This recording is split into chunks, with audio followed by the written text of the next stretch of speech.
I just made a post this morning about the horse world attracts bullies. And the reason it attracts bullies is because horses are easy to bully. They're perfect victims. They're prey animals. They don't want to fight. They won't fight back. They'll always try to run. If they can't run, they'll submit. That's why you can beat a horse and you can abuse a horse. And not a lot of people are killed by horses because a horse is attacking them, because horses are flight prey animals. So they attract bullies. Bullies love things like horses. Don't fight back. They're weak. I can bully them. I can show them who's boss. I can make them respect me. If they disrespect me, I can bully them. That's bully behavior. That's why the horse world, I think, is such a nasty place with so many nasty people, because it attracts those bully types. And bullies love horses. They're bigger than them. They're stronger than them. But a little weak, small-minded person can push them around and they won't fight back. That's what a bully is. So all this horse world mentality about show the horse who's boss and tough and spurs and I got my whips and I'll beat you and that horse ain't going to respect me. I'm little, but I'm a firecracker and I can beat that and I can show that horse. Just because I'm a woman, I can show that horse who's boss. All that crap mentality is bully behavior. And horses are perfect bully. I see all this crap on the internet about bullying. Stop bullying in school. Stop bullying. You shouldn't you should stand up against bullying. Nobody stands up against bullying of horses. Horses are bullied all over the world.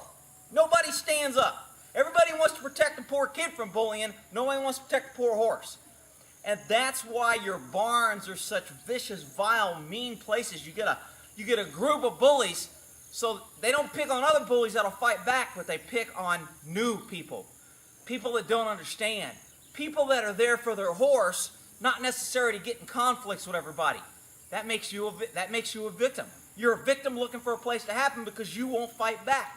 You're not a bully, so you don't know how to deal with a bully by knocking them in the face and telling them, you bully me, it's going to cost you. And then they'll stop. And then bullies in barns and events and shows, if you don't follow or wear their helmet or match their gear or look like them or do like them, well, then you're an outcast. Then they'll bully and they'll pick on you and they'll pick on your horse. And they'll cut your horse's tail. Those damn rodeo clowns in Pennsylvania, they had that video removed because a bunch of crying babies. Oh, I'm proud of what I do. I'm not mean to my horse. Oh, you can't show a picture on what I did. That picture makes me look bad. Picture makes you look like the idiot you are.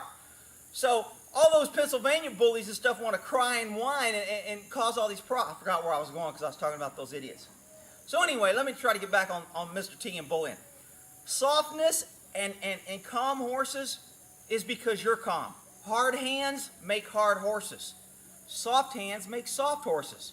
People tell me they got soft horses and then they got a hard horse. It don't work. It can't happen.